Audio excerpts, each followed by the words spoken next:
Society పూర్వ కోశాధికారి మిరియాల హనుమంతరావు గారు, రాష్ట్ర Sri Vaishnava Sangham organising secretary M Chandi Prasad గారు, విశాఖపట్నం సిటీ బ్రాహ్మణ సంఘం నాయకులు ఎం రామలింగ శర్మ గారు, విశాఖపట్నం సిటీ అందరూ కూడా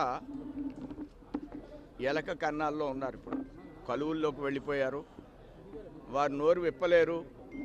మొన్ననే యుద్ధం చేయొద్దని కమ్యూనిస్ట్ పార్టీ నాయకుడు చెప్పారు.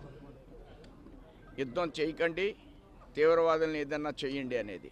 అలాంటి డైలాగులతో కాలక్షేపం చేస్తున్నారు కొంతమంది కమ్యూనిస్ట్ పార్టీ నాయకులు. ఆయన మీ అందరికి కూడా తెలుసు, కమ్యూనిస్ట్ పార్టీ పెద్దలు ఈ కుహనా లౌకికవాదుల మూలంగా దేశానికి చాలా నష్టం. దేశం అభివృద్ధి చెందకుండా ఉండాలి. వాళ్ళందరూ కూడా ఈ దేశానికి ఎవరైతే కుహనా లౌకికవాదులు ఉన్నారో వాళ్ళందరూ భారతీయులు కాదు, భారతదేశానికి సంబంధించినటువంటి వ్యక్తులు కాదు. భారతదేశాన్ని దెబ్బతీయాలనేటువంటి ఒక కపట వాదులు వారందరూ కూడా సెక్యులరిజాన్ని అడ్డం పెట్టుకుని భారతదేశాన్ని దెబ్బకొట్టాలి, భారతదేశ అభివృద్ధిని నీరుగార్చాలనేటువంటి ఆలోచనతో ప్రయాణం చేస్తున్నారు. ప్రజలందరూ అర్థం చేసుకుంటున్నారు. వాళ్ళందరూ కూడా తప్పకుండా దెబ్బ తగిలేటువంటి రోజులు త్వరలో రాబోతున్నాయి. సార్, ఓటు బ్యాంక్ రాజకీయాలకు ఎక్కడైనా స్వస్థ పలుకుతారనుకుంటారా? మతపరమైన ఓటుపరమైన రాజకీయాలు జరుగుతున్నాయి కదా ఈవేళ జరుగుతున్నది. భారతదేశంలో ఎవరైతే పెహల్గాంలో నీ మతాన్ని అడిగి చంపిన తర్వాత కూడా, నువ్వు నీ మతాన్ని అడిగి చంపినప్పుడు కూడా, నీ బొట్టు తుడిచి చంపినప్పుడు కూడా ఇంకా కుహనా లౌకికవాదులు మాట్లాడుతున్నారంటే వాళ్ళ మతి చెల్లించుంటున్నారు. అద్దె మైకులు తప్ప భారతీయులు కాదని నేను స్పష్టంగా చెప్తున్నాను. ప్రజలు అర్థం చేసుకున్నారు. వాళ్ళ మాటలు ఇంకా కొనసాగవు. సార్, 1971 యుద్ధంలోనే అప్పుడు ఐరన్ లేడీ ఇందిరాగాంధీ మాట మనం వినలేదు. అమెరికా ఒక మార్కెటింగ్ కంపెనీ, వాళ్ళ మాటలు మనం వినవలసిన అవసరం లేదు. యుద్ధం విరమించామని చెప్పలేదు. యుద్ధాన్ని వద్దని చెప్పిన సందర్భాల్లో కొన్ని పరిస్థితుల్లో కొన్ని వ్యవహారాలు సాగుతాయి. ఇదంతా వారం రోజులు.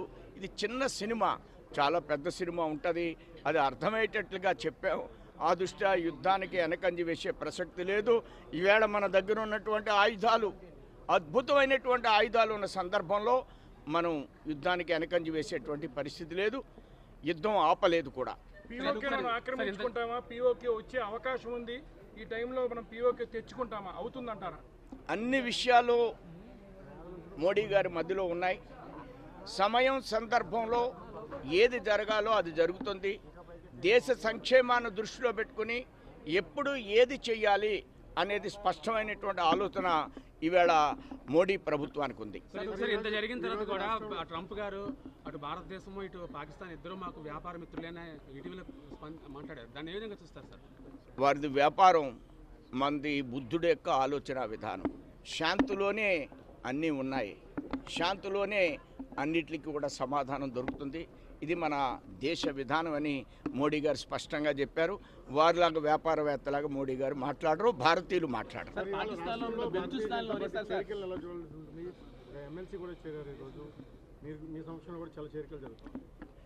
ఇది భారతీయ జనతా పార్టీ అనేది ఒక నిరంతరమైనటువంటి ప్రవాహం.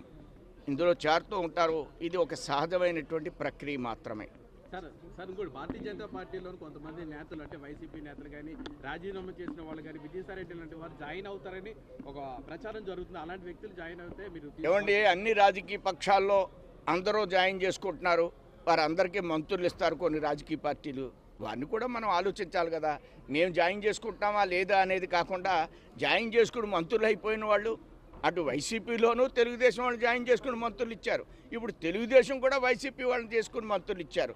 ఇప్పుడు మేము జాయిన్ చేసుకుంటే మీరు ఏం చేస్తారని అడిగితే ధర్మం అండి మీకు? మేము ధర్మం అండి, ధర్మమా సార్ అంటున్నాను. జాయిన్ అవడానికి మీకు ముహూర్తం పెట్టి చెప్తామా? ఎవరు జాయిన్ అవుతారో నాకు తెలియదు. మరి మీకేమన్నా తెలిస్తే మీరు మాట్లాడండి తప్ప నాకు ఆయన చేరతారనే ఇన్ఫర్మేషన్ నా దగ్గర లేదు.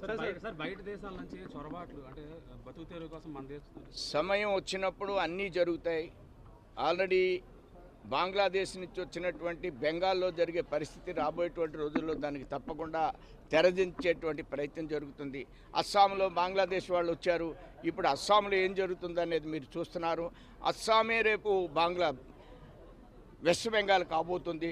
అన్నిటికీ భారతీయ జనతా పార్టీ పరిష్కారం కాలం నిర్ణయిస్తుంది. ఆ అనుగుణంగానే మీరు ఏదైతే నన్ను అడిగారో అవన్నీ కూడా మా మనసులో ఉండి మేము ఆ విధంగా పయనిస్తూ ఉంటాం, ప్రయాణం చేస్తూ ఉంటాం. దేశంలో అనాధికారికంగా బయట దేశాల నుంచి వచ్చి మన దేశంలో క్రికెట్ టెస్ట్ వేసిన వాళ్ళు చాలా మంది ఉన్నారు. వాళ్ళ ఏరియా ఎలా జరుగుతుంది? అన్ని సందర్భాల్లో ఇప్పుడు మొన్న యుద్ధం జరిగిన తర్వాత, పాకిస్తాన్ ఈ దాడి చేసిన తర్వాత ఎవరెవరు విదేశస్తులు ఈ దేశంలో ఉన్నారనేటువంటి విషయాన్ని ప్రభుత్వం దగ్గర లెక్కలు తీశారు. వారిని అందరినీ కూడా ఈ దేశం నుంచి పంపించే ఏర్పాటు చేయడం అనే నిరంతర ప్రక్రియ భారతీయ జనతా పార్టీ పరిపాలనలో. బెలూచిస్తాన్లోని భారతీయ